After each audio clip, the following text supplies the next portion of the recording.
was like a few day period where I wasn't getting any sleep, and I felt like I was being watched, and that it was just some sort of,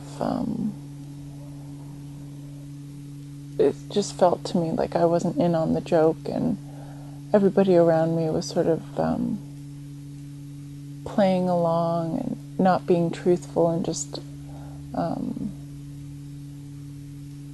lying to me in some way, but I didn't really know how.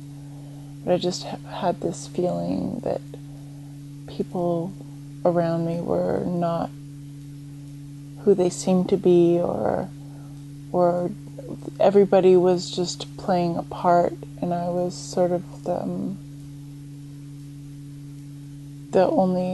only person who didn't know what was going on, and so that went on for a couple days, and it was, and I think that was when I like that third day or third or fourth day of that happening every day, and then I think I was thinking that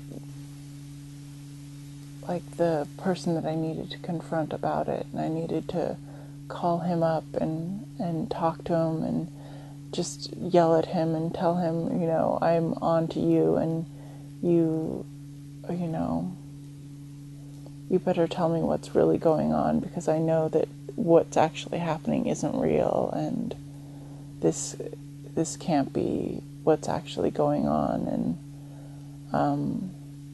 you need to, you know, I need to get out of here, and this is just crazy.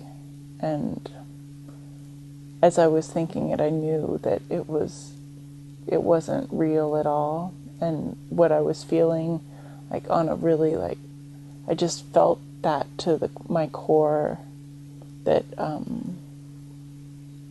I wasn't in the right reality or whatever, but I knew mentally that I was totally losing my mind.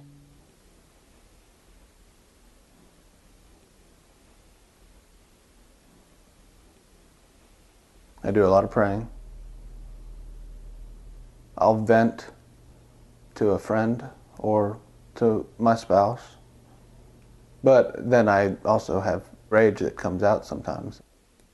That's something that's built inside me because of my father, but I avoid it at all costs, and rarely does it show its ugly head.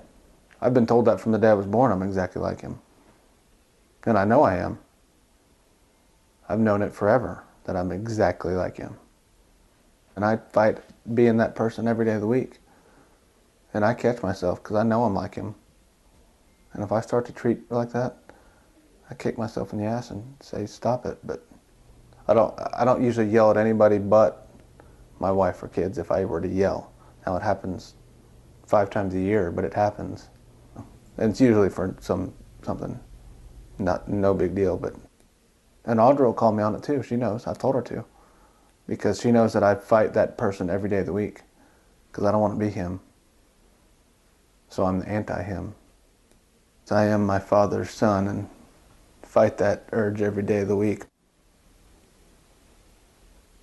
But I think there's a lot of people that say that use it as a crutch instead of just saying, yeah, my life sucks, but you know what, I've got to keep fighting through it, and one of these days it'll turn around, you know? That's the attitude I would have when something negative happens, you have to. It's going to happen. Everybody's going to have negative issues in their life. People are going to die, you're going to lose your job, you're going to get divorced, you're going to have something happen. But if you sit there and dwell on it, your life's going to suck. I hope that the people I know have a better life than I do. I don't feel worthless in any stretch, but I would prefer that the people I know be happier than I am. If I can make others happy, despite or regardless of my happiness, first my family, my kids and wife, but even co-workers and friends too. If it makes them happy, I'll go along for the ride, you know, whether or not I really care to do whatever or not. So think it takes a strong person to look in the mirror sometimes and realize you're part of the problem sometimes. Mm-hmm. I make sure I analyze the way I treat others and do my work, and I look at it not constantly, but mm-hmm. I think Michael Jackson said it best and said, look at the man in the mirror first, and I really believe that. I mean, you can't think you're going to change somebody else without changing yourself first.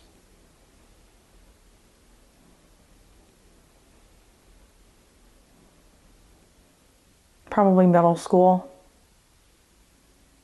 I didn't realize it, I don't think, at that time. I think I realized it later. I've been to counseling a few times, and medication. Very self-critical.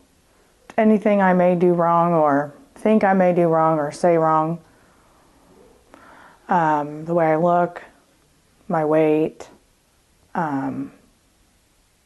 school, work, my house, the way my house is kept, impulsive buyer sometimes. I've gotten a lot better as I've gotten older, but it has happened before. I've been divorced. Deaths in the family, my stepdad, Stacy probably. Moving from Dallas to Kansas City.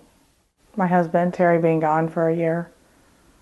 And then coming home and having to learn how to live with somebody all over again after they've changed and then you've changed too. It's hard sometimes. I think I probably should. Actually, I think Terry and I both should. Together and separately. Just because of everything we've gone through. Not that it's anything major, we don't have any major problems, but it is hard to try to be with somebody, and after the changes have been, he's changed a lot, I've changed a lot. But also, I have issues probably still from my past. And he may too, I don't really know. And actually, I think a lot of people could use counseling, because I think even just talking about stuff helps people, especially talking to somebody that's outside of their life and that's a qualified professional.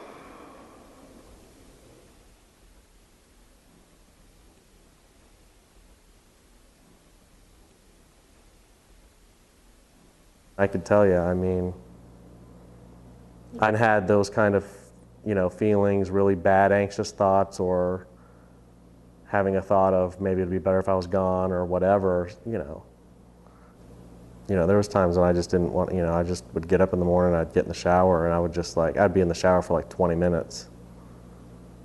Get in the shower in the morning and just turn it on hot and just sit down in the tub.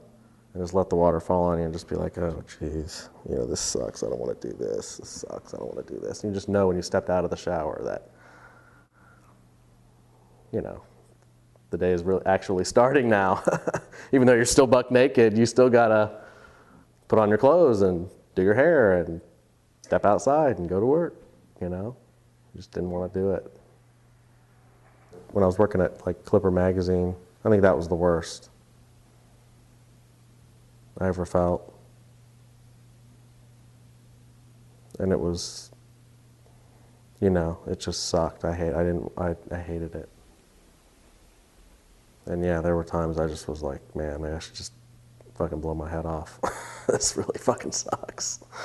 I hated it bad. I'd be on the phone with somebody. I remember one time I was on the phone with Art, and I'm like, dude, would it be bad? Is it bad that I feel like driving my car into the abutment over there on the bridge about 100 miles an hour? He's like, yeah, I think so. Yeah, my old job, yeah. Maybe at that time there might have been times where I might cry for no reason, but there was a reason. But the stress was incredible. It was just complete mind fuck.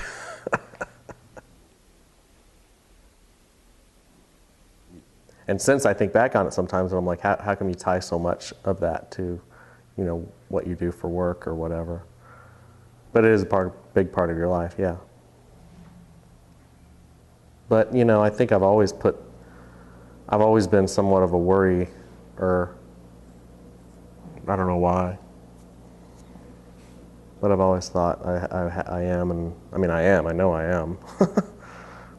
And whether that's related to, you know, having some anxiety issues, I think I have some too. But I've never, you know, really talked to anybody about it.